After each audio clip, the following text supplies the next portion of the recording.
UFC Fight Night 170, Lee versus Oliveira. I did not see it going down that way. How'd you guys do? Let's get into it.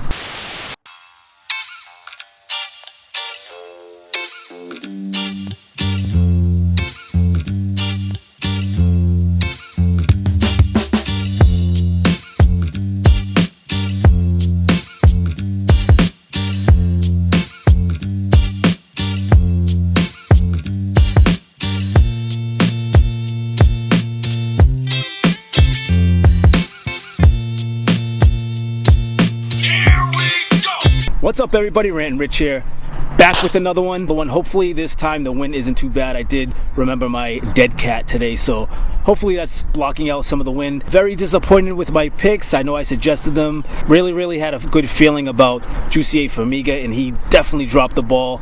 Moreno looked great. Can't take anything away from Moreno. Moreno looked really good. He had an answer for everything that Jussier was throwing at him. Just disappointed, really. At the end of the day, I was 1-3. I know I can't win them all, but I haven't had a bad night like this in some time. So it is what it is. That's part of making picks. That's part of predicting fights. I know I'm going to come back again and have a great performance on the next one, hopefully. So let's get into recapping the fights and going over the results. I'll get into my picks. I'll remind you guys who I suggested, and hopefully you guys did pretty well. First fight, let's get into it. We have Macedo versus Maliki. Maliki wins by decision. That was the first fight of the night. This was on the regular prelims. They didn't have any early prelims on this one. Silva versus Vorak was the next fight. Vorak wins by decision. All decisions in the prelims. This is the one that I took. Silva versus Moros. Moros wins by decision.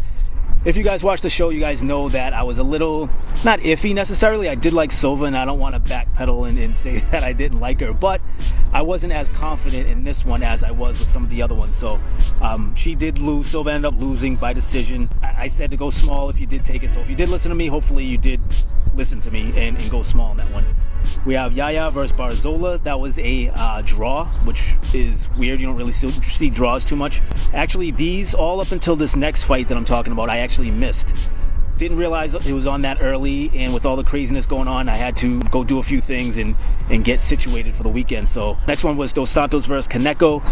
This was the one. This is the first fight that I saw that night. Dos Santos wins by decision. Also, Hibas, however you say her name. She looked really good against Marcos. Dominated pretty much. She came in as the pretty good size favorite, minus 330. She beat her by decision. That was a dominant fight, though. I mean, she looked really good. She dominated. You know, wouldn't have taken her at a minus 330. Maliki won, and she was a plus 130. So it was all over the place. Don't know if the crowd had something to do with it not being there. I have no idea. It was kind of a weird, tough / Dana White Contender Series feeling that I got while watching the fight. Still enjoyed them, most of them anyway, but it just didn't feel the same.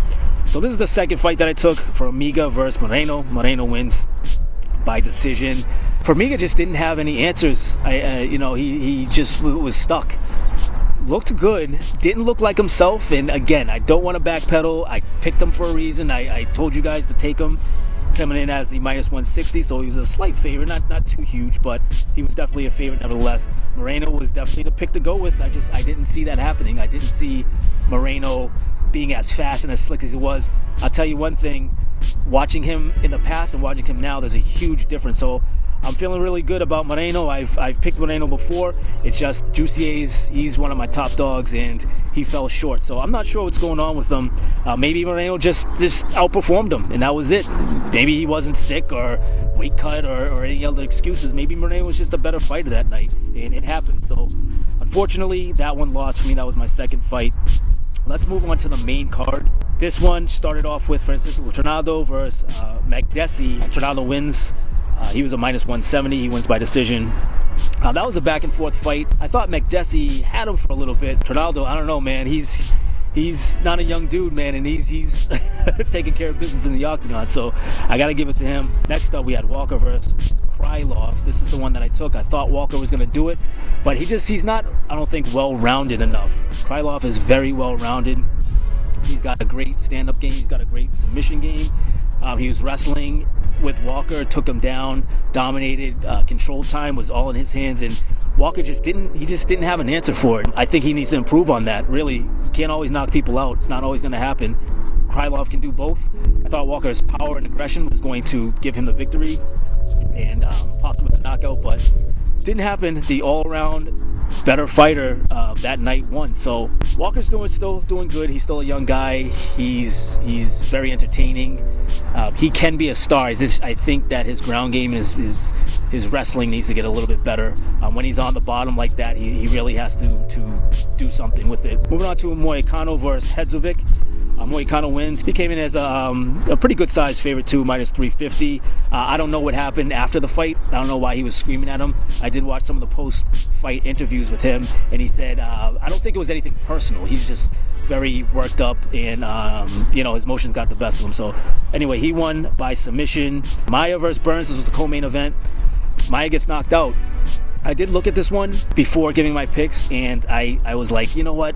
Maia's so sneaky sometimes. I could see him going for that takedown, getting the takedown, and possibly a submission. He did have 2 takedowns, just couldn't finish it off. Went back to their feet and ended up getting clipped and knocked out. Nothing was controversial about it. I know he had something to say after the fight, but then he was like, you know what? I think they made the right decision. He was out pretty much. Burns didn't want to drop any more bombs on him, but he felt compelled to because ref did not stop it. So he dropped a couple more light. They seemed like they were too heavy.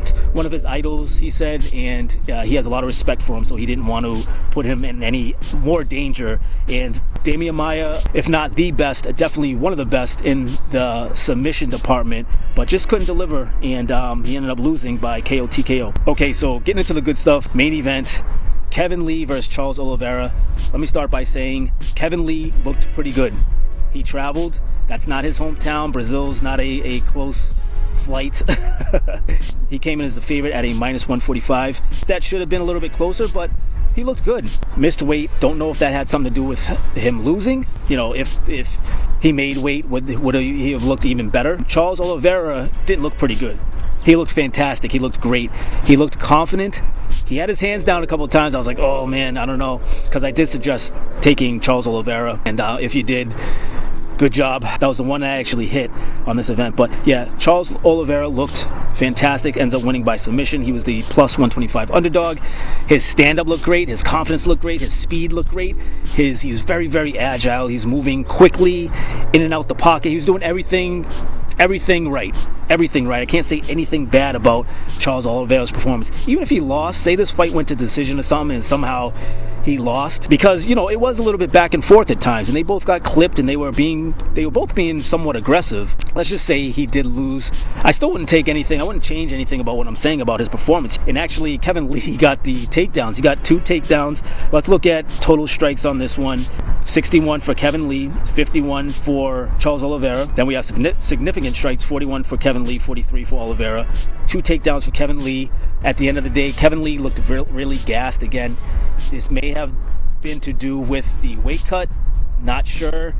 Didn't look horrible. He really didn't look that bad, but he did start to gas out. It was pretty close. I just told you the stats, and the fight pretty much lined up with the stats. Oliveira just saw his opening. He just took advantage.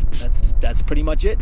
Got that guillotine choke, standing, took it to the mat, and that was all she wrote. Kevin Lee tapped out. I don't know. People were talking about why did he keep going?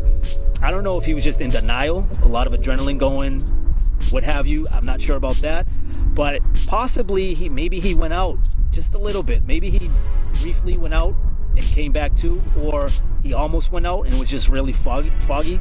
I'm not sure what happened, but he protested and he kept fighting after the ref was pulling him off. So that did seem a little weird, but at the time I was like, he probably just went out for a quick second and it came back too and just thought he was still fighting. I mean, that happens with knockouts. I'm not sure about submissions. I don't ever seen anybody get choked out and do that, but definitely a possibility. So I wouldn't say he was just doing something dirty or anything like that. I heard a couple people talking about that.